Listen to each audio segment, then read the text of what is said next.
So, hey everybody, welcome back to our fourth episode of Heavy with Lala. Tonight I have my guests, KB and Swan. We are sharing our relationship series, which ends. This is our last episode. Both of these people advocate for healthy relationships, and I want them to be able to share their perspective tonight for you guys. So, I'm going to bring them on.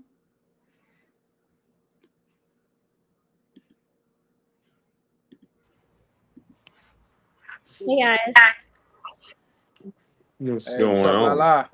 So, we're live. What it What's do?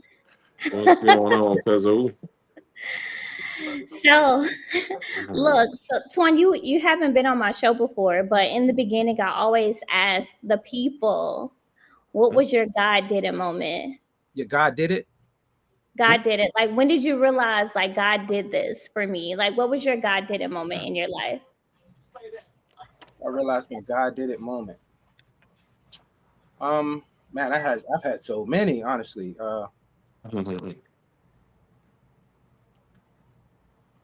Hmm.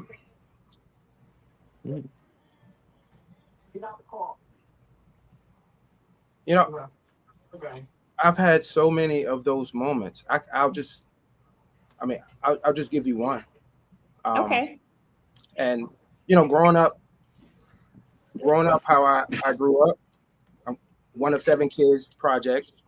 Um, and having certain struggles in life, but realizing how blessed I was with the talents has given me, um, to put me into an industry to where I was able to turn a job into a career and take care Okay. of kids and try to pursue professional basketball and things like that. So that was my God did it moment, and I'm still on that same journey. He's still blessing. I'm still better and better every day. Yeah. I like that because he always in the blessing season. Some people be thinking that, let me bring KB back on. Some people be thinking that God be forgetting about them, but he the same. He the same person like 10,000 years ago. He's the same God. So he's still in the blessing season, even though sometimes it doesn't look like he is, but he is in the blessing season. Welcome back again, KB. You got something for the people before we start? um, no, not really. Just interested in the new topic today. Trying to see what we can help the people out with today. Look, because Vaughn ain't on here. Vaughn coming later, so I do have a surprise. Vaughn will actually be on at the end. You know, he with the rah type stuff, so I had to bring. Oh my I had to God. bring him Oh on Lord. at the end because he with the rah type Oh stuff. Jesus. Hold on one second. That's a funny Let me man. adjust my screen so that y'all can see the chat. All right. Okay. So You here we send go that right link here. out, Lala? Huh? You send out that link for like YouTube or whatever? Yep, I did. I just sent it to Mo. Okay. I sent it to her. Um, I texted to her. Gotcha. Okay, so let's get started. Obviously, this is my podcast, and I introduce myself all the time. Everybody know me as the industry name is Lala, but obviously Kenny's my cousin, or KB's my cousin. He knows me as Tay because that's my name. My mama ain't about to call me no Lala. As a matter of fact, my industry name is Lala, and my mama said, "I hope you don't think that I'm about to be calling you no Lala." Right? So that ain't my name at my mama house. My Yeah. name is Tay at Michelle house. But my name is Lala. That's my industry name. That's my brand name. I started my podcast to be able to help not just couples. Obviously, I'm not a therapist. I am not claiming to be that at all, but I do speak from experience in certain situations. I've been in like real like toxic situations. I've been in really good situations where people treated me great, and I've been like the toxic one. I've been on both sides. So I feel like with my learned experiences, I can help other people. It's helping me to be able to help them. So I want to be able to share that, and I want to we'll have a collective of people to help me put that out there because I don't want to be the only one representing the United States of America for the people. So I want to be able to have a space for not only just me, but for us, like for our brown skinned people to come and talk. So it's not, like all like with the rah-rah type stuff. I want to be able to have like a positive environment where we can share thoughts and be able to have more healthier relationships. Because a lot of people back in the day, I realized when they were getting married, they stayed together, but it was still things that they should have broken apart. But now, like in our new age, since the culture has approved us to go to therapy, because obviously, KB, we talking about the culture got to approve stuff before you can be able to do it. So if the culture didn't approve for you to go to therapy, baby, you ain't going. Yeah, the culture approved therapy, so people are going to therapy now. But I'm going to start off with the first question because the people want to know and this is for both y'all. I set the questions up this time so that everybody can answer and you can get a perspective based off the one question, KB, instead of answering the same question. So whoever wants to go first, we'll kind of like chime in, but it's going to be one question. Both of you will answer. And then we'll just get different perspective because you guys are in different walks of life. Twins married. KB's engaged. You're engaged? No, I'm not engaged. KB's getting engaged. That was a sign from Jesus. KB's getting engaged. Twins married. So it'll be different to see. You're getting him in trouble right now. Right. I'm gonna go keep that part out. KB's getting engaged. He will be engaged soon, and Twan is married. So it's going to be really nice to share perspective on that. Like, I'm not married, but I feel like I pray for wisdom. So whatever I talk about, I feel like I'm correct because God gives me wisdom to speak. I'm not a married person, but He's giving me wisdom to do whatever I want to do. So when I'm able to put my input in, it's off of shared experience and the wisdom that comes from the Most High God. So I'm asking you guys the first question. What does love mean to you both?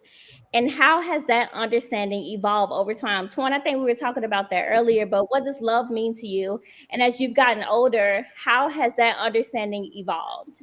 Oh, man. So I'm 46 now. So I say right now, and for quite a while, what love means to me is what the Word of God says, right? So I know in society, we say love is love. But for me, the Bible says God is love. So when I look at that and I think about relationships, it allows me to have the understanding that if the relationship doesn't have God in it, because God is love, then that relationship is not really a loving relationship. Now, people get together for a lot of different reasons. You know what I mean? It's some of it purity, infatuation, for status, right? We were talking before, the eye candy, the trophy wife, the whatever, it's just some people's bag. But love, if God ain't in it, then you don't really have real love. And you start figuring that out once the newness of the relationship kind of wears off. Once, if she was a baddie to you now, she don't look that good when she cussing you out and you realize that you don't got God in your relationship. So to me, come on, said preach, brother. Preach, preacher. It's giving preacher Twan because go ahead on. We're gonna have some choice, Pastor Alexis. Nah. But yo, that's she don't look that bad when she cussing you out. They look terrible when they cussing you out. Before they cuss you out, they're beautiful, But after a while, once the newness wear off, and you're dealing with just another person, all the superficial illusion, it's worn off. Now it's just you and that person, and she don't look that. she's not baddie no more, right? Yeah, because you're in that real life situation. Like, I think it's like, like in the beginning, like you're in love because you're a new person, and we were talking about like how we realize that sometimes relationships fail because as a woman, we want to be loved. We want to be in a relationship. But I feel like instead of having those hard conversations up front about what we need and what we desire in a partner, we kind of just like charge it to the game because we want to get married, right? And we're afraid to have these conversations with our partner because we don't want to realize like, oh, well, Bookie, we ain't compatible no more. Right? Because if we find out that we're not compatible anymore, it's over with. Adios, amigos. You're out of there. So I think that we don't have those conversations up front because we don't want to really, you know, like test the waters and realize that maybe this isn't the person for us. What you think, KB? On the love topic, what does love Yep. mean? Yep. Um, Listening to him, I'm learning stuff from him because he's older than me and he's been through more than I have. But I can testify to some of the things that he said just from being the age I am. Yeah.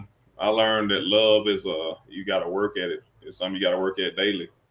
It's not something that you just can, hop up and say, "Oh, we're together and this gonna work out."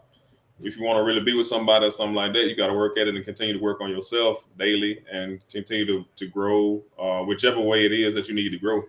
Yeah. I know that I've learned myself from my past situations and stuff like that I thought I was ready for certain stuff and certain things I wasn't ready for. So it's love is it's a job. Like I say, it's a job. It's not same thing when people say with marriage also, that can be a job also. But love is a job that you actually have to continue to grow at and to continue to build on. I definitely believe that. We were having a conversation the other day, and you know how sometimes people be like, "Oh, favor ain't fair," or being holy, that's easy. No, it's not. It is not easy to follow God. As a matter of fact, it's very hard to do right. Yeah. Because baby, my mama wanted me. I used to smoke hookah, right? My mama had a real terrible problem with that. She was so upset about this hookah. Like, she was praying for me for this hookah. I was delivered from the hookah. Let's put that out there. I haven't smoked my hookah in like 6 months, but my mama was praying for me for this hookah to stop smoking. She was like, "Tay, I've been praying for you to stop smoking that hookah." For some reason, she decided that she wanted to go online and do some research. So when she researched it, it said death. So that's all she saw was the death part. So she owed me, like, stop smoking this hookah. Mm-hmm. But I feel like it goes to say that, like, it's very hard to do something that's going to bring a greater reward in the end. Like, if you know that being with somebody and being in love, because two is better than one person, you're going to have to put in effort every day because people change. Not even just their age is changing, but their personalities change. Their emotional needs change. What I required as a child, I don't require that same stuff no more. Like, my emotional needs are different.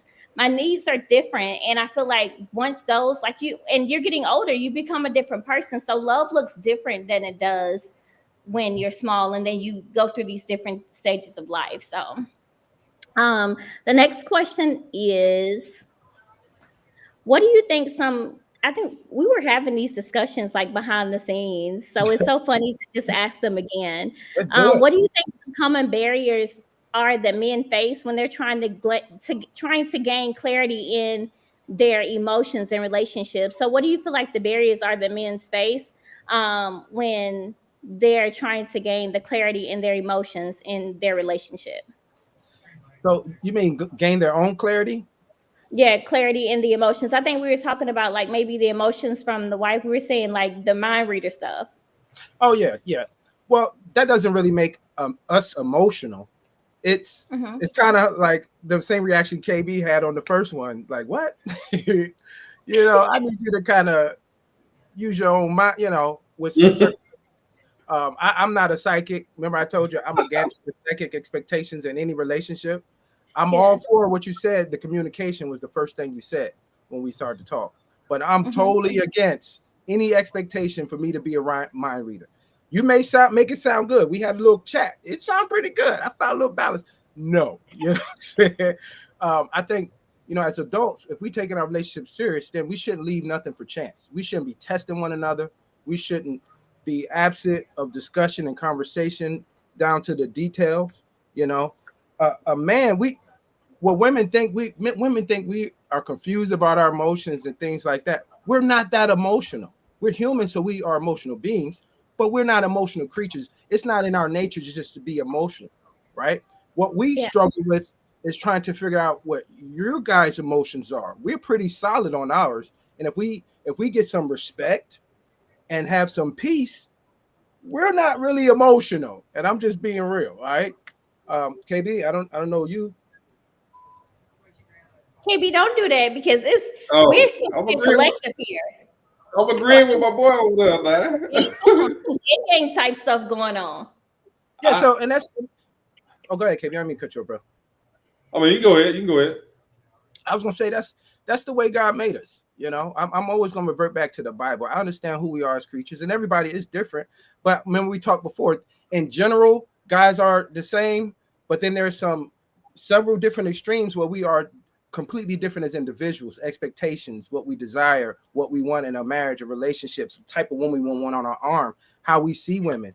Do we idolize them? Do we put them up there? Or are we somebody that had access, had experience, and don't see women like that? You know what I mean? So it varies, it changes, you know. I just think that women assume that we're more emotional, and then they think when we get pissed off or mad, it's a whole bunch of emotions. It's really not. And it's But let me ask you this. Why do you think women assume that we're emotional though? Do you have an answer to that or a reasoning you think? I don't, and I'm gonna just give some anecdotal experience because I can't speak for everybody, but I've experienced a whole lot of assumptions by a reaction or a hesitation in speech and just a look on my face. I've gotten a lot of assumptions off of how you're mad, and this is over life. Women have told you, they'll tell you you're mad, you're angry, you're insecure, you're talking about things that is not really affecting me in that way. I'm not feeling those things, but now I'm getting a little annoyed because now you're projecting something on me and you're missing what I'm really feeling. And that's as simple as that. And sometimes with women, it's just I'm just feeling a little disrespected. That's it. So do you think it goes down to the communications one that Absolutely. if a man is feeling disrespected, you feel like that the reason that they can't get to the bottom of it is because the conversation is not being had, like, oh, up front, hey, I feel this type of way, or you did this and you made me feel this type of way. Instead of saying that up front, I feel like people don't say that. So when a woman feels like you're acting different, they know most of the time that they did something, but they trying to see if you know that they did that. We got to stop. Y'all got to stop testing us men. We go through enough in life. Life is a test.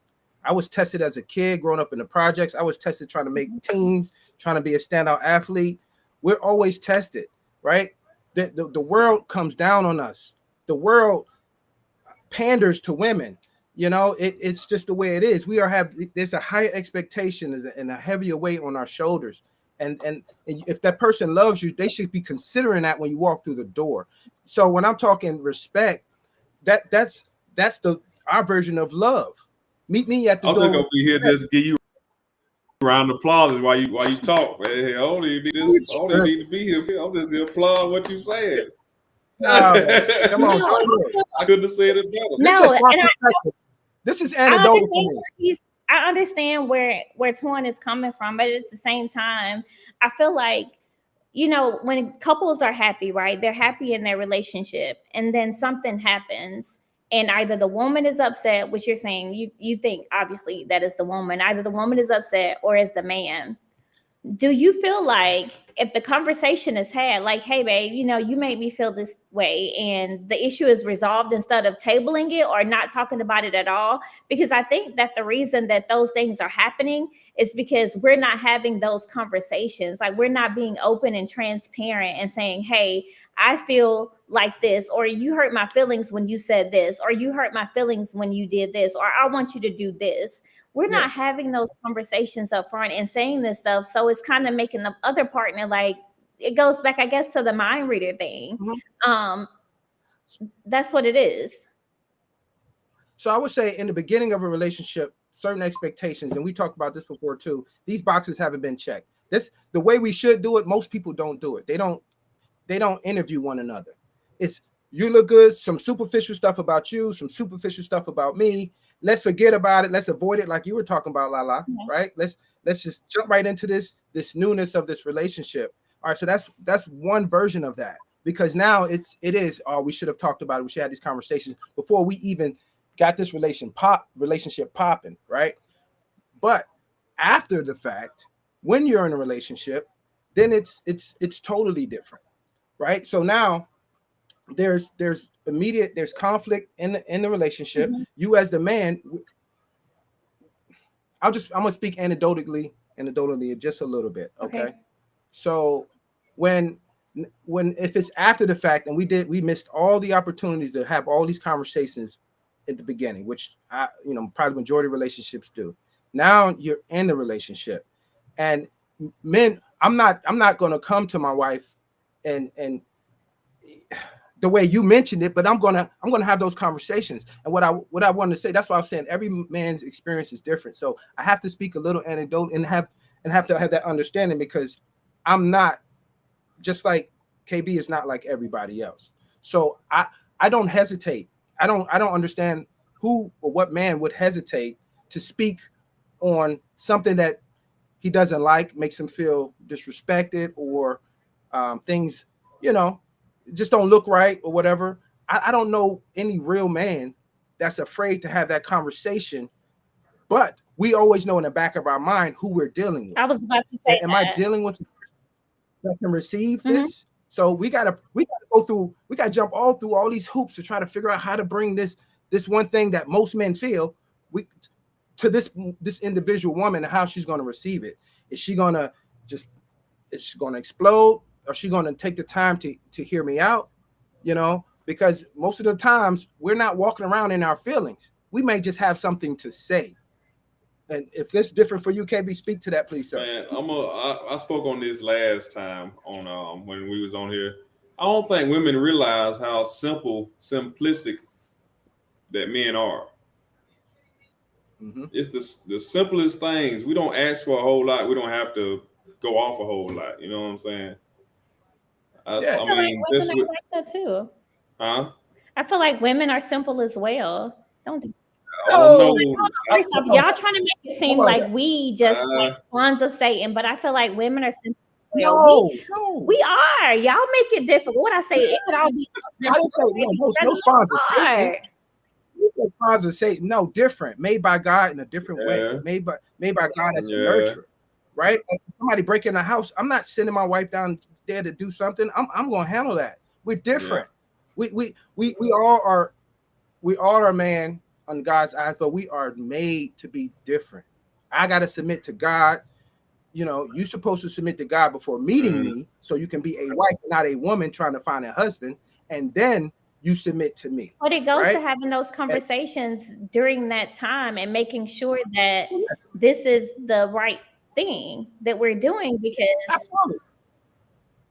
absolutely. But the spawn of Satan thing was just cold. Nobody's thinking that. Nobody's thinking that. It's just that fact that here's what I've, again, anecdotal, in my experience, right? Especially during this day and age, women aren't concerned with the same things they used to be concerned with when it came to finding a good man. What are they concerned with now? What do you think they're concerned with now? It's more monetary.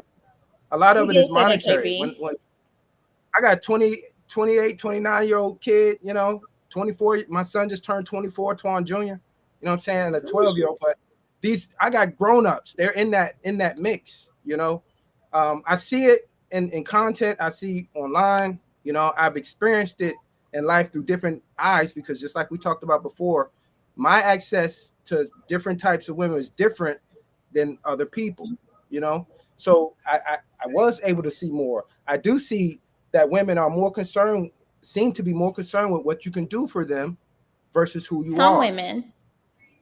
Some women, yeah. Some women. I'll say it's a high percentage of women now looking for what you can do and not actually who you are. About. Yeah. Definitely in times now, I think.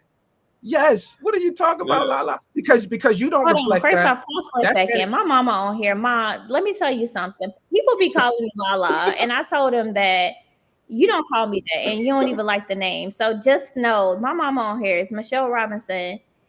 She don't call me that. Forgive me, Miss Robinson. Sorry, Tawan. Go ahead. I forgot what point was. I was saying that. Now you made me forget what we were talking about. Tell you what was we on. We were talking about. I said that you guys think that we're the spawn of Satan. You said that we don't think that. No, we don't. I know we're different.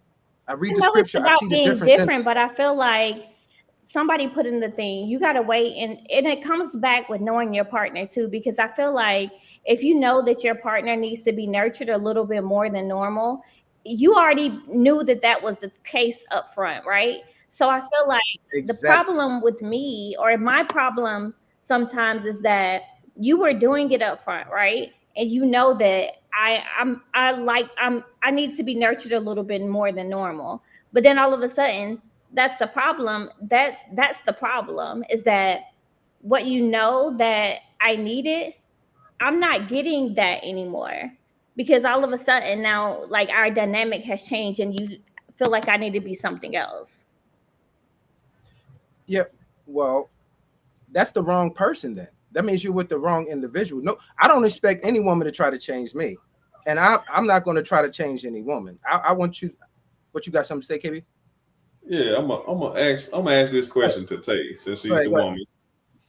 I'm gonna ask you this. 9 times out of 10, a relationship, do you think a relationship goes off how the woman is gonna see things, how she's gonna do things, how the man is gonna go by what she wants, or do you think it's gonna go by what how the man really perceives things, or something like that? I think it depends on the man, honestly. It depends on if the man, it comes off, because, you know, a woman naturally submits to her man, like we just naturally do. But if you ain't somebody that we're going to submit to, women naturally submit. You just got to be somebody that we submit to. So to answer your question, I feel like if it's somebody that we know is leading us in the right direction, yeah, it's going to definitely, you can settle in your soft girl era if it's the right person, yeah. But if not, no, we ain't settling nowhere. We on that hood rat stuff. That's crazy. I don't know. I kind of have a hard time agreeing with that. How you gonna ask me a question you don't agree with me? I feel like I'm outnumbered anyway. Either. I don't agree. Why not? I want to get your perspective on it. Why not? A woman naturally submits, right? And I feel like if you know that it's a man that's going to lead you in the right place, you can settle. You know, they have this new thing now called the soft girl era, right? You come in, you allow me to be in my soft girl era, so I'm not going to be with all that. I'm going to be on some soft girl type stuff, right? But you got to put somebody in their soft girl era. You can't have them in survival mode and expecting them to be a soft girl. You sound like the minority preaching to the majority. You don't reflect the norm as a woman. I'm sorry, you don't. And you could call it anecdotal for me or whatever, but if you knew what I know and knew my life experience, I'm being honest. When we watched the other episode, I told my wife the same thing. Your understanding of how women should be is wonderful. It's appreciated. It's not the norm. But the only reason the only reason I have that experience is because, I don't know if you watched I think it was my last episode. I was saying I went through this really bad breakup and I lost somebody that meant a lot to me. That relationship ran your mouth. It was nasty. Mm-hmm. I watched that's what changed me. Yeah. So you take that mouth, right, and that example, and you just multiply it, because that's what we deal with, and a lot of men deal with in relationships. You know, women want us to be emotionally intelligent. When you're bugging out and disrespecting your man and putting him down instead of pouring into him, what is that? And to piggyback off, to piggyback off of what you're saying, man. To piggyback off, I got a perfect example. I went into one of my last relationship. I was not that same person that relationship turned me into. That woman turned me into, had me lashing out, being angry, and so, angry at so much stuff. I wasn't like that. I was not like that. You know what I'm saying? So I came in, I was more, easygoing, more willing to listen, willing to actually open up and do different things. But she ended up turning me into something like I was a damn monster around here or something like that. So I see what you're saying about with her, about your point with her, as in, like, she had that angry or sideways mouth. Yeah, it ended up causing us, man, to literally change and go crazy for like real. Simone said, you gotta find somebody that's healed. You gotta find somebody that's healed and whole. They gotta be whole and healed, or they're gonna have to. You will be there experience. Like my relationship, that was my What is experience that turned me into the person that I am. And I became curious about how relationships work and how like people saw things. I didn't see that before. I was real blind, but I feel like that experience, like you got to get with somebody that has been through that before. But hold on, y'all. We like been on that question. I want to get to like the next question. And all right? me and a friend was talking about this today. And it's about, I think Vaughn had said something about it, about the friends and a man going out every day, right? So this is kind of around that question. That's crazy. How do you hold on, I'm sorry.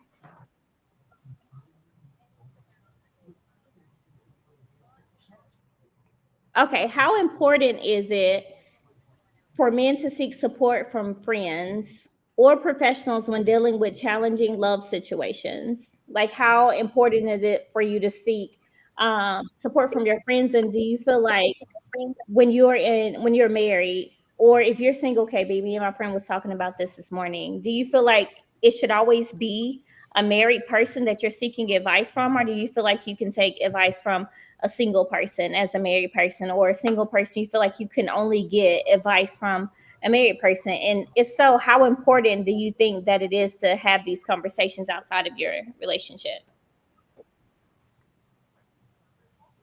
I think it's Is that for you, very B, or me? important. Yeah. During some situations I had, I didn't always go get advice from a married person. Honestly, I got different perspectives from a lot of people.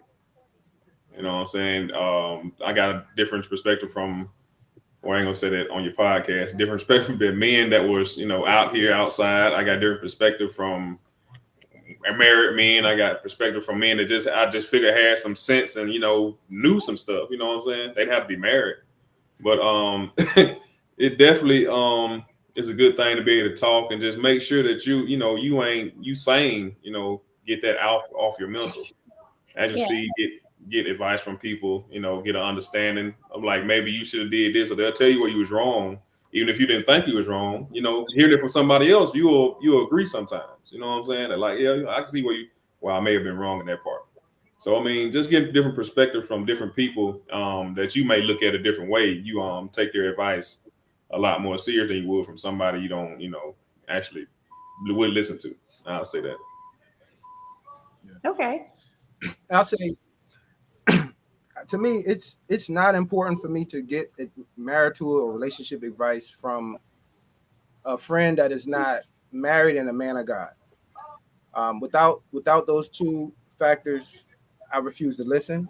I'm not going to let you into everything that's going on in my marriage anyway, because majority of that, if I have a relationship with Christ, I have my therapist, and that's what a lot of people are missing. I know it's a topic people don't like to dive into, but it's all in that book. You know what I mean? So I don't rush out to tell nobody what's going on in my marriage. I do have conversations with experienced non-rookie marriages. So people have been married for quite a while that incorporate the love of God in their life. And I've also learned from people that wasn't saved or not in the word of God, but had experiences that I can learn from versus making those same mistakes myself.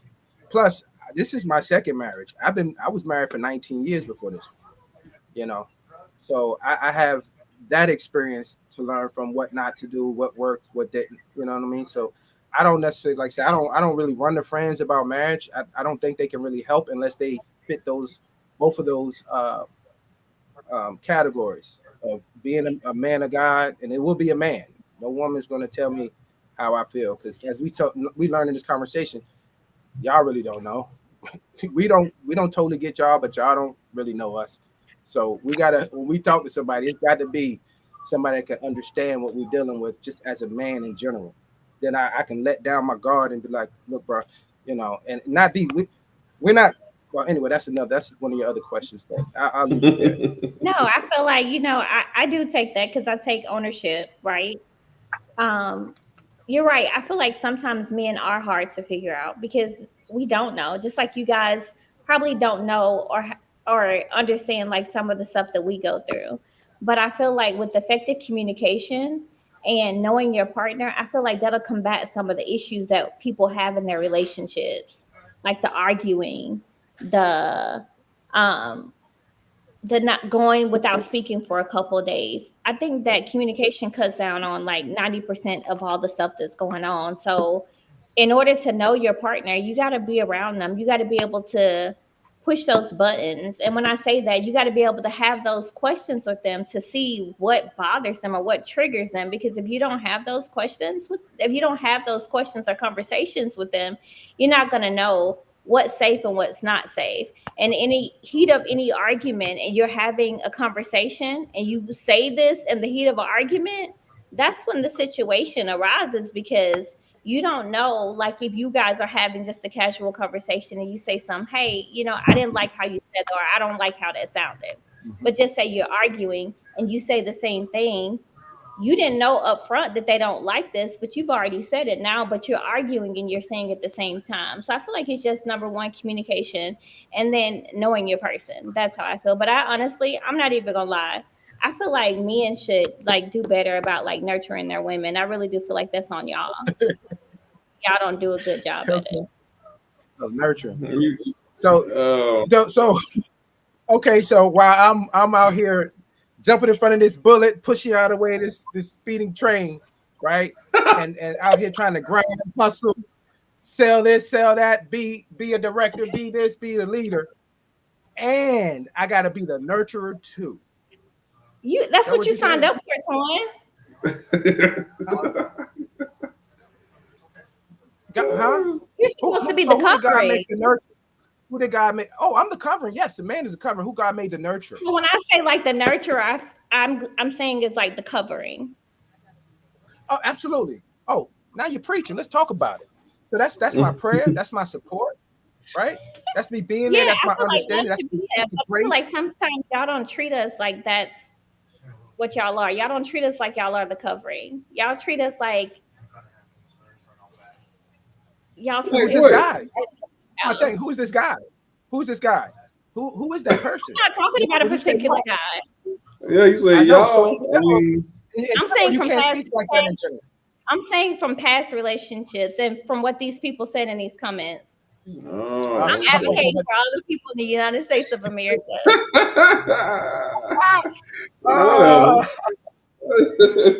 Look, Simone said feeling covered and protected is nurturing to women. Sometimes I feel like that's how we want to feel. I feel like sometimes even when men do enough, women don't see it as enough. You know what I'm saying? I just really feel that way. It's really, what do you mean by that, KB?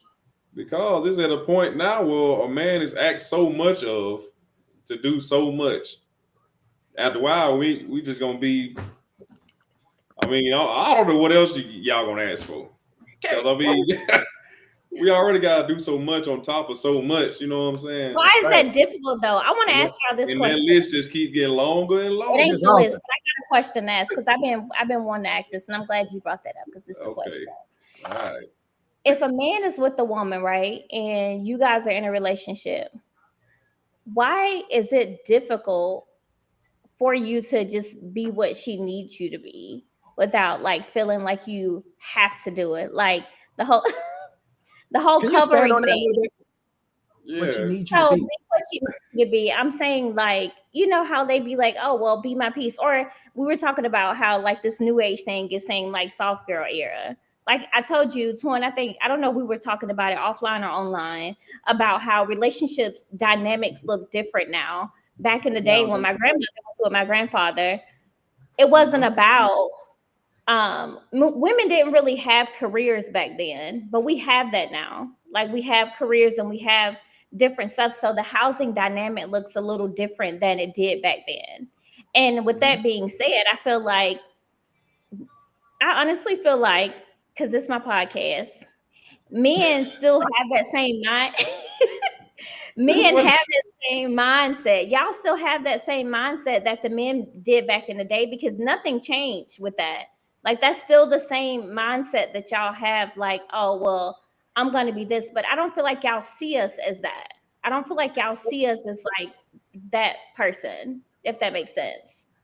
So what more is, so like what KB was saying. All right, I'm gonna give a tangible list. Okay. As a man, I have to be successful, right? I can have a job. Hey, what's up, y'all? Yeah, bro. I have to be successful. I can have a job, but it's better to have a career, right? I can spend my free time doing one thing or creating income, providing, or whatever. So that's one aspect of a man, right? That's just his 9 to 5 and the way he's trying to provide. Then when something breaks in this house, my wife is not turning a wrench, right? And I'm talking from front to back, top floor to bottom floor. It ain't happening, right? When the grass needs to be cut, who cutting the grass? Come on, Lala, who cut the grass? I'm cutting the grass, Lala. Okay. When the snow is, I'm in Philly, right? It snows a lot. Huh? I said I'm listening. You count this list up. You count this list up, right? I'm the snow removal guy and salt and pre-treat and stay out 2 o'clock in the morning doing that. Like any other man that's taking care. I don't know these other guys you're talking about. So I'm giving you my list, right? So after that, anytime you come to me, so I can be your covering, I have to be there to listen to you, to support you, to understand, and to lead you and guide you. Meaning I have to analyze and then articulate in the best approach possible to help you out and solve your problems. Men, we don't go to our women and solve our problems. There's not one time I went to my wife and said, hey, babe, this is going on at work and I just need, no. We provide an illusion of security for our women so they don't have to realize what we deal with. And I think it works against us because y'all don't think we have enough to think about. So y'all want us to tell you what you want to eat for dinner. So And that's let me piggyback off that. No, you got to have the conversation. That goes back to having the conversation because, like you said, I'm not with the whole psychic deal stuff. So you got to say that. Why not just say that then? Oh, y'all think you're being combative, but y'all a little combative too. Like y'all were on that okie doke type stuff. But no, listen. Okay. I'm gonna give you a prime example of this. I told my woman plenty of times. I was like, because she needed help doing. I don't be in town a lot, so I'll be out of town a lot. So she needed help doing certain stuff. She was like, I'm gonna just call what's her name husband and get him to do this for me. I was like, no, the hell you ain't. That's a test. Yeah, you ain't. That gives signs of like, damn, Kenny ain't doing what the hell he need to do, or he's slacking, ain't it? Or something. She's like, well, I just can't come. No, you don't do that. That's just how us men think. You are not gonna go ask another man to do something in my household that I'm supposed to be doing for you. You know what I'm saying? That's not. You're not gonna do that. That's right. Plus, I normally fix the car anyway. I wasn't even finished with my list because my list is still going on. I ain't mentioned nothing about the wife, right? I'm still on my list. With your list. The garage got cleaned out. The shed got cleaned out. I'm still on my list. I'm like, where is she at? Where's she at? Right? And I'm helping her with this. I'm being the leader. And then because my wife is a hardworking woman. She's a beautiful woman, right? She busts her butt to be successful. She has a career, not a job. So she works hard. So we share that. So I don't come home to home cooking and all that. My wife does that when she gets home, right? And I have to assist at times and assist with my daughter that's here and do laundry and fold clothes. So I'm counting now. I'm starting to spill over into her what she does as well. But my list is crazy long. So if you understand who you're with, like you just said, man, y'all just need to understand who y'all with. If you understand who you with as a woman and what I really have to deal with and the weight I really carry, some of these trivial questions you're not gonna ask, and some of these things you're gonna figure out on your own because you want to be my peace. But Zed said something here, and I feel like all of us, like I said, and the roles have shifted. We're not the whole stay at home moms anymore. Zed said that women make sacrifices, fulfilling roles as wife and a mother. Being a mom is a whole different other job. So what y'all have one job and y'all have to do the stuff, the emotional toll that comes with the woman being a mom is a totally different thing. I think, Twan, we were talking about it behind the scenes about how like the mental stability of a child comes from the mental state of their mom growing up in their home. And I feel like with that being said, like kids go to moms for everything. And not only do you have to deal with that, like you said, you don't talk about what's going on at work. Sometimes the mom filters that what's going on with the children to not tell the dad. So I feel like just emotional. I feel like you guys have more of like physical, but for us, it's more the emotional sacrifices. That's how I feel. Agree. I don't agree. Ask my kids. They're probably on this podcast. I don't agree. Because I remember we were talking about, like, I do know the stats about these conversations, percentages of kids raised by single moms, things like that. Let's say just our culture, black kids, 70%. So when you look around, 9 times out of 10, you're seeing those kids, you're seeing the products of that environment. You're seeing more emotional men, not because men are emotional, because we're a reflection of the person we're raised by. Just so if we connect that dot, the one you connected, we got to connect all the other dots. So that's why I say it's the majority, because 70% just in our culture is that way and have to deal with mom stress. But when dad is incorporated in the picture and the other 30%, everybody's not going to mom. Dad is the leader. He's the final decision maker. And there is a balance of support, a yin and yang for that kid's mental psyche. They're not dealing with it. We just see so much of it because it's the majority, because 70% of us was raised that way. Yeah. 80% of people, the guys, or 85% that's locked up in jail, just say our culture, I'm just talking about us young black men, raised by single moms, 85% of us. So the reason we're in there is because we got emotional and we got pissed off and we reacted like a man, but we were acting emotional like a woman. That's understandable, but I still stand 10 toes down on, I feel like women have to deal with more emotional things. Because when did y'all start having children? When I'm in the house too. And that may just be your household though. That's not everybody's dynamic. I agree with Lala. That's why I brought Rentrowski on here. Whatever. So you feel like it's more of the emotional toll on a woman if the man is there with his kids and he's in tune. Like me, but the kids don't go to the dad. Tell me when my kids go to me. They're on this chat, baby. But that's the thing, your kids do. But maybe when they're older, at a certain age. Yeah, my son Twan Jr. He went to me. He's man, right? My daughters, when they were kids, he's 24. He's 24 now. He turned 24 yesterday. Well, did he in the beginning? Did he always go to you?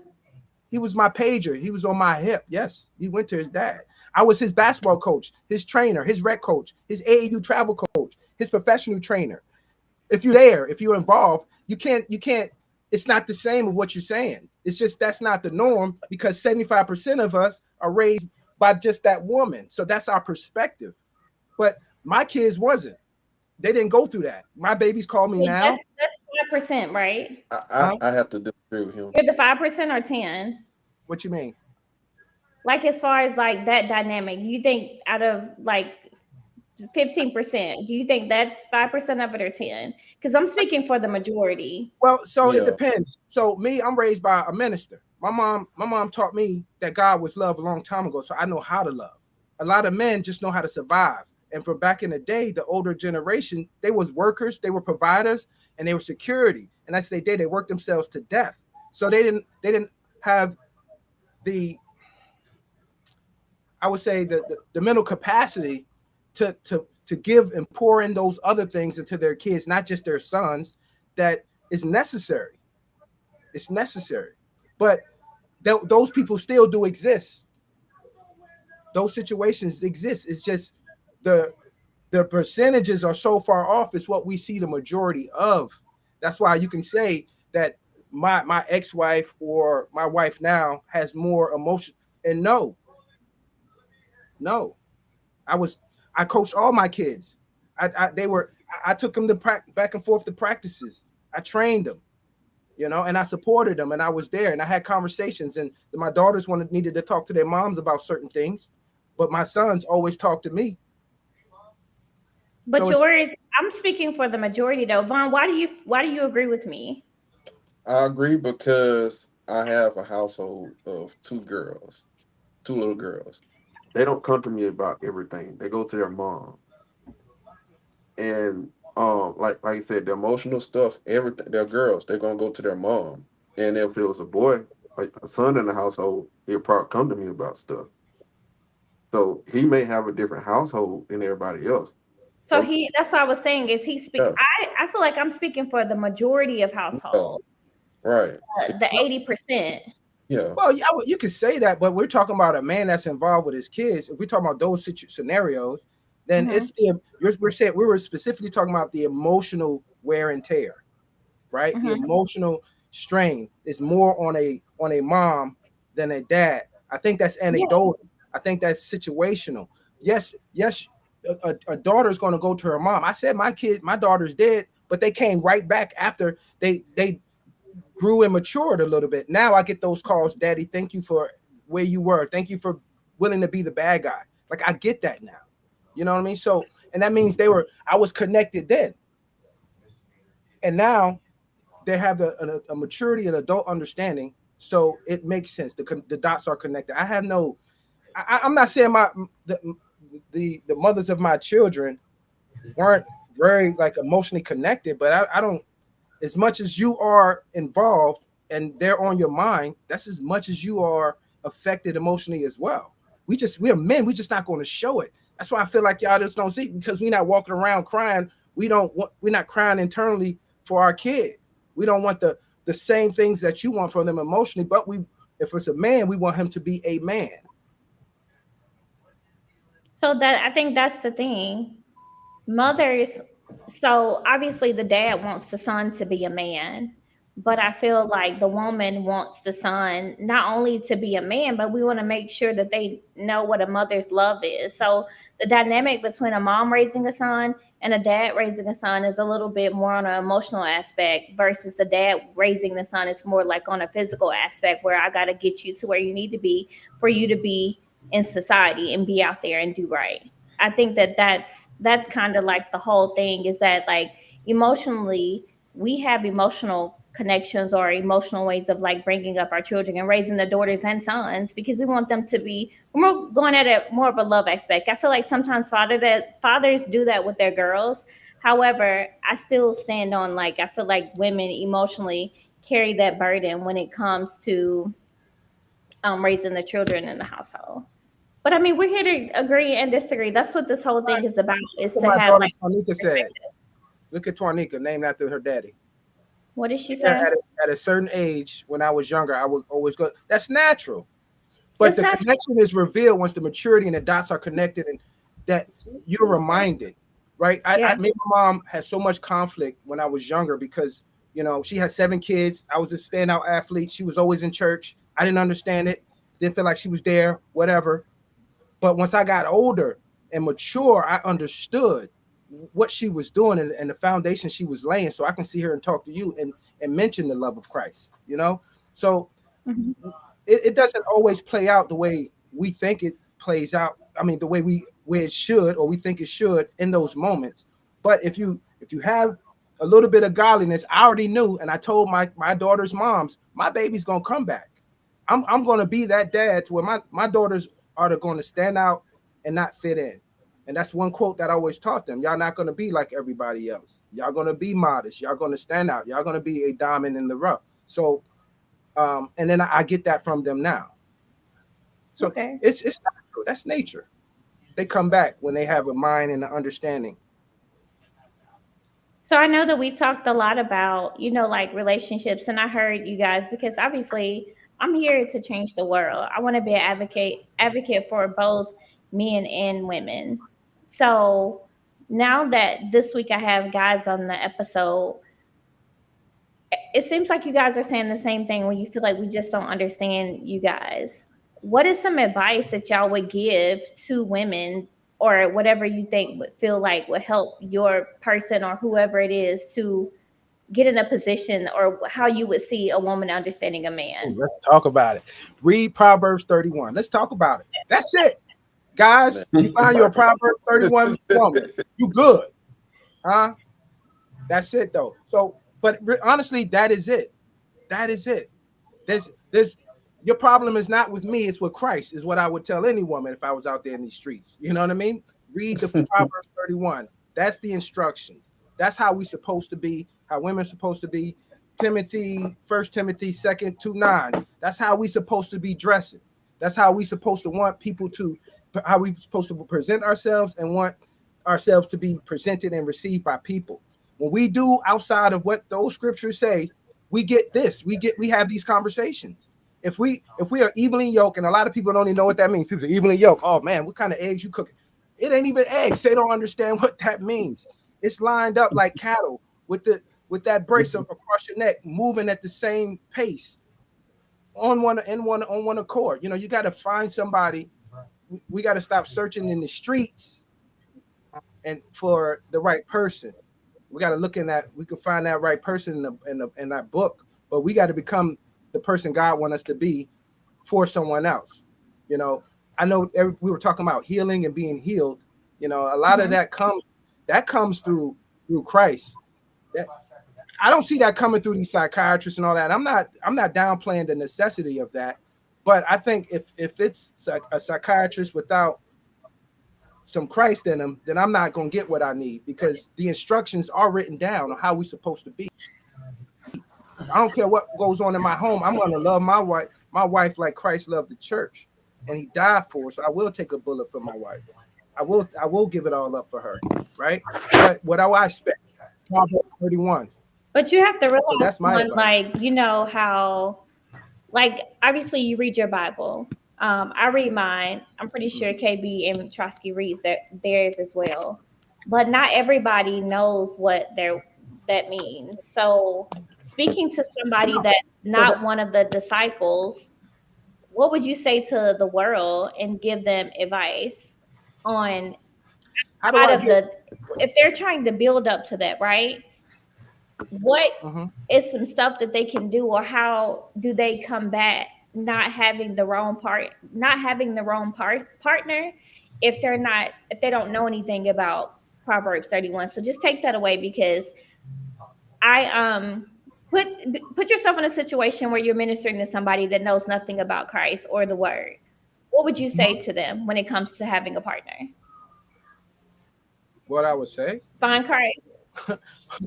I'm gonna be real now. What I would say is the same thing I said, because right in this world, I got a Bible on my phone. I got a Bible right here.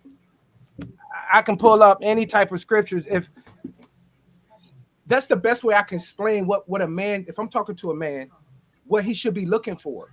I can give my own anecdotal, but it's going to be off of scripture. I just don't have to quote the verse word for word, but it's going to be that, because that's what's wrong in relationships. We don't have God in our relationships. If the Bible says God is love, love ain't love. No, God is love, just like the Bible says. And if we don't have God in our relationships, then we don't have love in our relationships. That makes sense. As simple as that. So all of us are from different scenarios in life, and our walks with Christ is different. So Vaughn, what do you think? Like, what is your perspective? Be honest, I'm not gonna lie, I'm not into the Bible like that. I believe in God and all. That's why I asked you the question, to have a different perspective. It really wouldn't help if they go to church at some time. Find a church you like and go to it. Okay. So what does that look like when you're trying to build a relationship with somebody? Because obviously, like someone said, you know, like if you are in a church and you know your scriptures and stuff like that, it kind of helps a little bit when you having issues in relationships. So what is your advice to someone that's maybe not into the church so much? Like how do you consider them, or like how can they lead their relationship or marriage or whatever it is effectively without applying scripture to their life? Maybe pray together sometimes. But you got to know the word, right? Yeah, we got to know the words. Okay. But rocket scientists to, pray. Okay. Just basically freestyle off it. Okay. What about you, KB? I'll say at least try to find somebody that's understanding, that will sometimes listen first. and not always give their judgment right off the bat. Find somebody that's want to be understanding, somebody that cares about how you actually feel. You know, because a lot of times people put their emotions and feelings and what they want and everything first before they even think about their partner. You know what I'm saying? So you got to have somebody. If you find somebody that actually, a woman that actually can sit and actually care about how your day went or what you've been through or what is wrong or why you're feeling that way and why you're not opening up to them or whatever the case may be, or they can literally go off your energy and notice that something's wrong with you and ask you and come to you and be like, what's wrong? Can you talk to me? Or is there anything I can do to help? If you can find you a woman like that that just cares about the small things about you, your relationship will actually go way farther than a lot of relationships will, just off those simple facts and those basic. KB just described the Proverbs 31. Yeah. So what is Jerry? So if you, and I'm asking y'all this question, this wasn't on my list of questions that I sent y'all. If you could describe, and I know Twan, you probably gonna say Proverbs 31 woman, but what if I didn't know what that meant, right? If you could describe like a relationship and the dynamic between a man and a woman, what would be considered healthy and what would be considered unhealthy for you? If I was to describe a relationship between a man and dynamic, a woman, like a healthy, like what does a healthy dynamic look like and what does an unhealthy dynamic look like? And you don't have to use a lot of examples. You can just pick like one example of like, and then use it for both. Okay. All right. Well, first thing is communication. So I say the best dynamic is two people, right? That communicated upfront their desires, their wishes in a relationship, even spiritual stuff. That's important too. You mess around and get in a relationship with somebody and you find out that they worship this and you worship that, and that can cause issues. So I think the best dynamic is being able to talk upfront and continue that open conversation and communication throughout. And then a piss poor dynamic is the opposite of that, of course. You know. Well, where you get the word from? I'm 46. It's been around for a long time. But coach, they use that. You said what? You can tell a coach been coaching him. They use that when he do a bad job at practicing. I'm a former coach. See, he knows it exactly. I'm a former coach. Yeah, it's his poor job. But no, that's a poor job. Do it again. No doubt. But yeah. So when the communication's not there, when you forgot to have certain conversations in the beginning, when spiritually you guys lean on different beliefs and understandings, that right there is probably one of the worst dynamics, I think. Okay. What about you, Vaughn? A good dynamic would be, like Twan said, communication. That's the most important. Like a good dynamic, and what do you consider a healthy dynamic and an unhealthy dynamic? Like I said, the healthy part would be communication. You definitely need that. Both y'all spending time together, and you actually let each other get time, away from each other. That's healthy. Here we go. So you mean going out so look, I want to talk about this. Clearly you up again. Twan. So here we go. Look, Vaughn, you must be really on your heart to go out every day. I'm confused. That's on your heart. So I said when I saw it, I said on that now. I didn't mean go out every day. Sometimes. Because look, you brought it up though. He brought up when the women get mad when they're out all the time, and he sees that. So I'm like, and my mom like, Vaughn is the dude. They hanging out with him every night. He's the guy. You want to lead them, man. But y'all do need time away from each other. Absolutely. You can go out with her friends and enjoy each other. You can go out with your guys and enjoy each other. That's healthy too. You don't need to spend 24/7 up under each other. I agree with that. Yeah, I agree. What about you, Kevin? What you think? I'll agree on the communication part. That's one of my biggest things I learned. They got to be in a relationship. Communication. Without communication, there'll be misunderstanding. So that's my number one. On the downfall of things, I'll say communication. Communication is the biggest thing for me, though. I can't lie. Communication is bigger than I think people realize. That's It's what really we've all important. been talking about. So I think that in order for us to understand y'all, it's got to be communication. And like we were discussing offline, I feel like sometimes those conversations are avoided because people don't want to realize, like, oh, Bookie, we don't supposed to be together. I think some remember, like, but also I had a little caveat to that. Some of those conversations don't take place because some men aren't as secure in their relationships as other men, depending on their experience with women and their access to certain types of women. So Okay, so look, let me find out that I'm about to make you the extra host of Living with Lala podcast. because it's different. It's totally different. You know, some guys don't say what they need to say and be the leader in their relationships because they scared to lose. They scared for her to pop off. They scared to make her cry or whatever. You said you're scared of women. No, No, not scared of women. They don't want to because they want talk about certain things that's gonna make them mad. Yeah, you know, it's gonna create an unnecessary situation. Yeah, we want the peace that God has supposed to been blessing us by bringing you into our lives. That's what we want. But when it's time to, so that means. But when it's time for some accountability, right? Y'all no accountability. Oh no, accountability. That women lack accountability. That's a whole nother. That's a whole nother conversation in itself. What you say? Women lack accountability. What women lack accountability? A lot of women lack accountability. A lot of women. Okay, a lot of, not all of them. No, who would say that? No, it's a big percentage. We didn't say all. Society. We say that. Not big. What is the percentage? We're gonna solve this right. 75%. I'll say about 89.9%. You're going too far. I won't put a stat on it because I believe in stats, so I don't go do no guessing on numbers.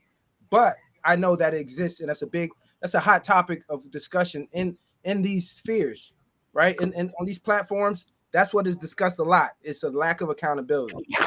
But why do you feel like women? I'll start with you, KB, since you didn't brought the thing out because I was about to end. But I want to know, why do you feel like women lack accountability, KB? Since you saying stuff. I mean, I didn't seen it. I didn't seen it. Close hand up front row. I done seen it. I done been blamed for stuff and yelled at and been mad at for things that I didn't even. A simple little communication would have killed all that. You know what I'm saying? But I done been blamed for stuff and she done been delusional. And said, I don't. You know, you go to podcast and folks watching. I done seen a woman deny something that I literally just witnessed her do to me right after it, denied it, and I said, "You're laughing at him because he's preaching." Yeah, I mean, that's play, bro. They're not caught. They're gonna take it to the right. And the crazy part is, Tay, I don't understand how y'all women can sit there and say that accountability is not. Don't get me involved. I'm just saying, you the woman. You for the woman right now. So I'm for the women. I'm for all the women of the United States of America. So I don't feel like that's the case. She cannot represent right and wrong. Look, it's right. It's knowing right from wrong. But like I was saying earlier, it takes for you to lose in order to be a better person. You gotta lose. If you ain't suffered a loss, you ain't gonna be that. If I'm taking accountability now because I suffered a loss. Exactly. But okay. On this, let's hold off. Just stop right there. Stop right there. I want to go ahead, KB. So you say what you just said again. Now you say you lost in order to understand that you wasn't. It takes that sometimes. It takes that sometimes because I feel like, and you know what? I'm not even gonna hold you. I feel like sometimes we probably don't. But that's because we never been put in a situation. We probably don't take it. I'm gonna go ahead and say it. Sometimes we probably don't take accountability. Okay, right? so you agreed that both women don't take. But I ain't say all of them. I'm speaking for myself. I'm not speaking for the other United States of America. All right, I'm speaking for myself. I remember a time when I wasn't taking accountability, right? But that's not cool. It's not cool to do that. But I took a loss. Now I see what that did. For not taking accountability, I don't want to take a loss like that again. So I'm going to hold myself accountable. Everything that I did wrong, or when I did that self-reflection for those years, everything that I felt like I did wrong, I'm moving forward. So now I'm going to make those things right with my whoever I decide to be with. I'm going to make those things right because I know what effect those little bitty things could have on a relationship. I don't want to lose again. So I feel like people that don't take accountability, they never probably been in a situation where they had to lose or they've lost in that type of capacity. You get what I'm saying? One more example. Yeah, I got a comment for that too. I got one more example. I just talking to a woman. It was just a simple thing. Like I just knew I was right, but she even told me, not the same woman. Now this is a different woman. She even told me that I ain't want to admit that you was right. She said that. That literally came out her mouth. She was like, I didn't want to admit that you was right. Hold on. Like, damn, On what's the so podcast big? last time when I was saying something and we got off and Vaughn said, I ain't want to say you was right, but I ain't want you to say it. I wanted to say it. What was that? That's just Vaughn. He don't matter. That's crazy. but I even had a woman say, like, I'm not big. I mean, I wasn't saying like you should tell me I'm right. I told you I wasn't saying that like that.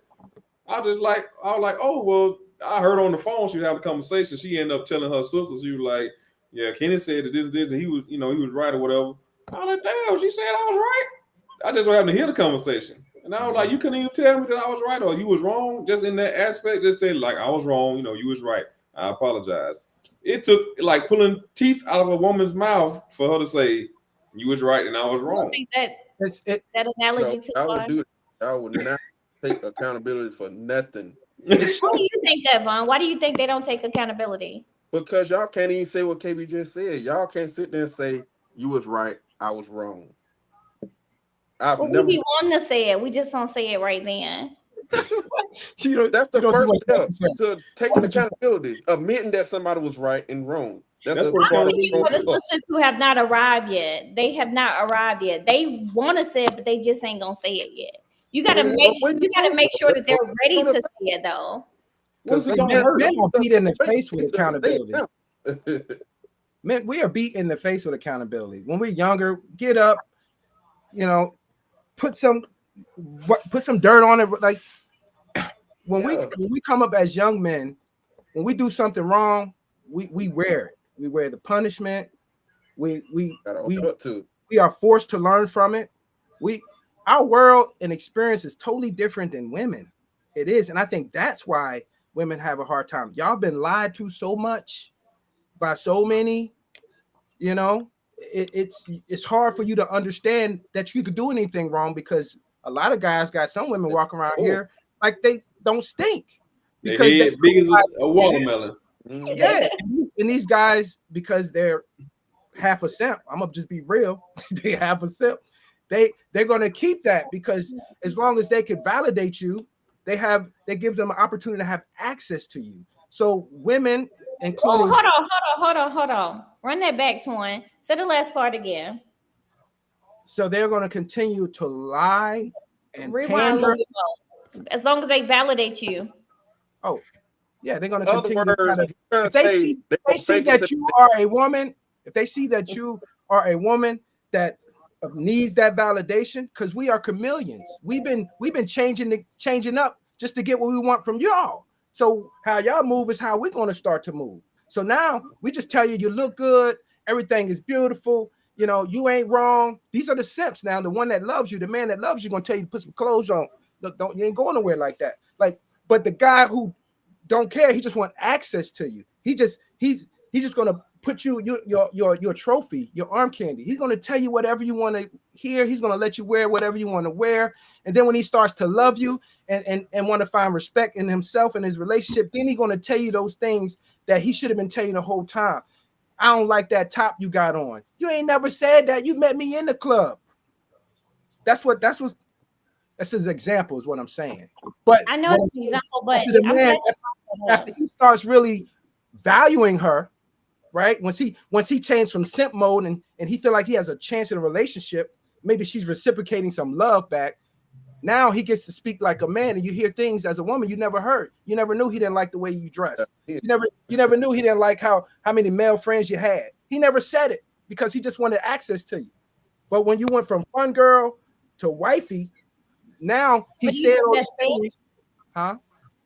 Do you think that's fair to not say it up front? It's not fair. No, I don't think it's fair. I don't think it's fair to not say it up front. Okay. I like that, Twin. I'm saying that men have become chameleons, and we will bob and weave however we need in general to get access to women. Some experiences different than others. Not bob and weave. Bob and weave. We're gonna we're gonna. Oh, I know you wearing that. Sometimes whatever it is. Whatever it is. Blend in. Just go with the flow. But when I see that Proverbs woman, when I see the one that rejects that type of attention, then she's going to get a different type of attention. She's in a different category, right? I'm still going to have fun and play, but nobody's playing with her. So in a relationship, they combine that same woman. She's the fun girl who they happy to just have access to her. But when a man starts to say, okay, because we know how to make you feel like you are girls and still don't respect you because of how you move and how you dress and those things. We just do. We keep you over here in this category. But when we want to move you over, when you start showing a little light and things, and we want to move you over, you're going to hear something different. You can't dress how you was dressing over in this category. It was good. Everybody loved it. My dude told me you got a fat booty and all this stuff. Over here in this lane, this category, that ain't how you supposed to be moving. That ain't what I'm saying to you now. I'm saying, hey babe, don't wear that. I'm letting you in on the men's circle. This is what my friends were saying. Because I just bagged you. You's a baddie, right? If you could be honest, which I have been able to be honest. If a man could be honest with his woman like that, she could see the value in what he's saying and see that the way she was moving kept her over in this category, but as she progressed and worked on herself for a relationship, she's in this category, and this man is going to start teaching her some different things that are uncomfortable. Some of these conversations, what I wear, this is my body, it's me. I do what I want. No, I'm gonna marry you, you represent me, right? I know the people don't know about 1 Timothy 2:9, but that's what the words say. It's ingrained in men. We are territorial creatures. It's what we are. It's what makes us protective. If we weren't territorial about you, we wouldn't care to protect you. You'd be lost in the storm. Right. So that's a part of it. But we just don't show those things when you're just a fun girl. You look good. Everybody think you bad and attractive. I don't mind sharing your image and appearance to the world versus when it's time to find that right woman that I keep all these people away from. Right. And if she transitions from that category, that's where the relationships start to get hammered. I've seen that a lot. Guys start taking women serious that they never would have taken serious before. And then they start saying those things, how you dressing. Everybody get to see it. It ain't special to me. I'm sorry. I have my pick. If everybody get that, then I don't care. I don't want that. It's not exciting anymore. It's ingrained in us through the word of God, but it's part of our nature. We just, as men, don't connect it to the Bible. Like you said, we all have different spiritual understandings and biblical backgrounds and things like that. But what the Bible is saying, man's nature is yelling. Men yell that more about the accountability, the being a Proverbs wife. All that is in society now. In these same conversations, it's aggressive, and the approach is very aggressive and called red pill. These men are frustrated trying to say what God has been saying and how women should be and how men should be forever. We just don't know how to say it without God. I do. And I have a different experience than a lot of other guys because of my access and ability and all those things. So I got to see it up front. And I've moved women from this category to that category. So it's things we don't tell women that I bet you KB have done the same thing. We just don't tell y'all because we're playing the game to keep the access until we become the right man for the right woman. Yeah, I lied plenty of time. Well, it is confession. Repeat that one more time for the archives, KB. We know these things. We know as men. Because I done lied plenty of times. That's not what I said. I said we all men have did certain things to entice or get or meet a certain woman's goal or just to grab them at that point. Look, y'all, we All running did it. over. We gotta You fit in. close out because we like at 1 hour and 20 minutes, and I don't want to hold everybody up. But thank you guys so much. I want to wrap up the end of the podcast, and I know in the beginning, Vaughn, you weren't on, so just like going around one more time. We're talking about love in the beginning. So with everything that's been said, Vaughn, I know you jumped on a little bit later, or everything that everybody has heard. Kitty, they laughing at you. Or everything that everybody has heard. What advice would you give our listeners or viewers? What advice would you give them to somebody that's struggling to find love or struggling with love in their relationship? Look, Mama said, clean it up, Kenny. Good job. Ma, you heard him, didn't you? He said he like what advice would you give somebody in a relationship that's struggling to love their partner, or what advice would you give somebody who's struggling to find love?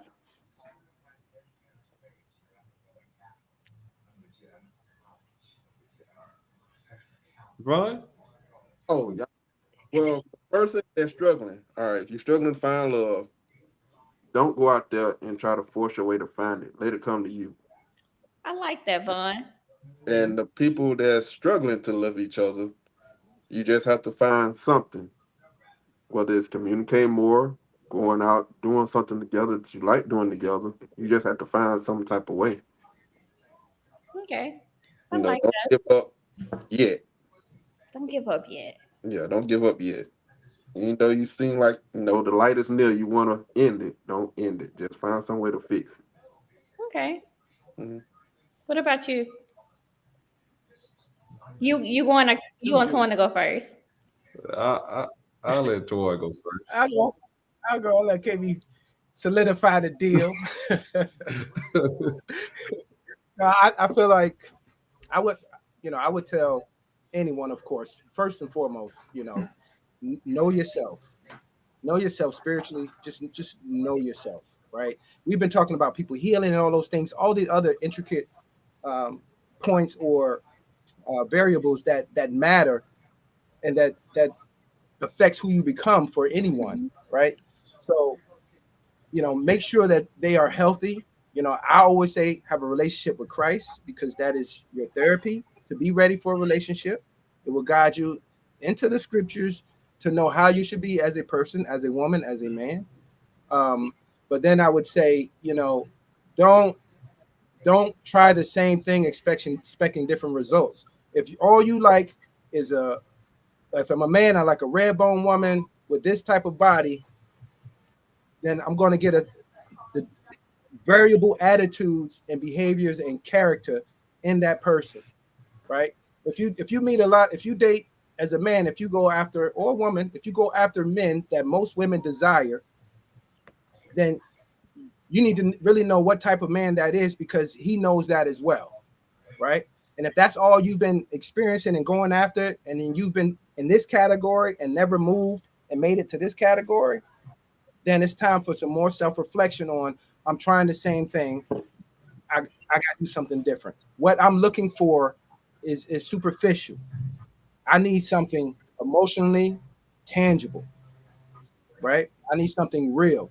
So I think we got to get out of this superficial, materialistic, monetary, transactional type lifestyle. If you want to step out of that, because that's the majority, and that's just what it is. It's what we got left. Social media and all of that. If you want to step out of that, then you have to do the self-reflection. You have to try something different. You have to understand what's more important, so God can give you the eyes to see women more beautiful for what they are inside versus what they are outside, and women the same, versus what a man can provide versus what you can build with this man, right? This man got a car, he got the job, he's got the money, but he's got all the women too. But how about the guy that got the decent car, got the job, he loves Christ and he loves his woman? That's the guy you're supposed to be looking for. So I would say that. Try something different. Find something different. What about you, KB? Since I slide all the time. I'll say from my experience and me also seeing this, hurt people. So don't go into something just because you're trying to cover up a wound or something like that, trying to patch up a wound or something like that. because a lot of times it's going to be exciting in the beginning. It's going to be all you wanted in the beginning, but you're just doing something just because you're hurt, or either you need to heal. You need to focus on yourself first. You need to find out what you like. Go by yourself somewhere. Don't go out always trying to be with guys, your guys or your girlfriend or something like that. Go find out who you are. Go do something that make you happy. Find a different thing to do, hobby, whatever the case may be. Find out different ways to dig deeper in you and find out who you really is. Because if you go out there soon after you get hurt, you're gonna end up hurting somebody else. You're gonna give off a fake person. You're really gonna be a fake person. And that's really all you are, because you're gonna be living this. You're gonna be just like, I don't know if y'all seen that meme with the face, the mask, but you got the person crying behind it. Yeah, that's exactly what you're gonna be, and you're never gonna show that person or never give that person the real you and who you really are, and that person is never gonna be able to accept that, and you're gonna end up hurting that person at the end. So my advice is just heal first, become the person that you really are, and don't go out there fake breaking. Anybody got time? Well said, bro. Well said. Okay, KB. Okay, thank you guys so much. Thank you guys. I really appreciate you guys for taking the time. We were here for a long time, almost an hour and a half. The people, y'all the people's champs. They like y'all. You need to do a heavy after dark or something. That's what I was thinking about doing that, and then having one where I bring people on here with their exes. Yeah, we got it. Hold on, what? Hold on. What now? No. Look, I was thinking about doing a heavy after dark, like maybe on like a Friday, like later. Yeah, like an extended version or something. Yeah, we can kind of like get together and coordinate that. I don't know what your schedule looks like, but we can get together and like all like coordinate that. But I gotta next month is Women Empowerment Month, so I'm kind of like doing that for next month. But definitely in the future, like I will, like even if we start something for next month, if y'all like this conversation, we can definitely keep it going. I feel like the people like y'all. They like y'all, so we can definitely. I know that guy at the bottom right there. He can go on for hours and hours. He ain't gonna never stop. Oh yeah, we're gonna get the toxic out of him. We're gonna get the toxic out of Vaughn. Yeah, he can go on for hours. But no, we definitely that would be something I would be interested in. But thank you guys again for tuning in to Heavy with Lala. Thank you to all of the people who watched us tonight. And I want you guys to know that relationships are complicated. Obviously, that's what we see here. But I feel like open dialogue with yourself and your partner, even with friends, like will help. Like dialogue like this back and forth. And it's okay not to agree. All of us wasn't agreeing at one time. But once you thought about it, like all of us, it's our opinion, and the opinion is valid on both ends. I think that it's all about validating someone's emotions and making them feel like, hey, I feel like you're wrong, but your feelings are valid. So with that being said, remember that love is key and communication is key. Keep pushing forward. And until next time, guys, take care. And remember, heavy is the head that wears the crown, baby. No doubt.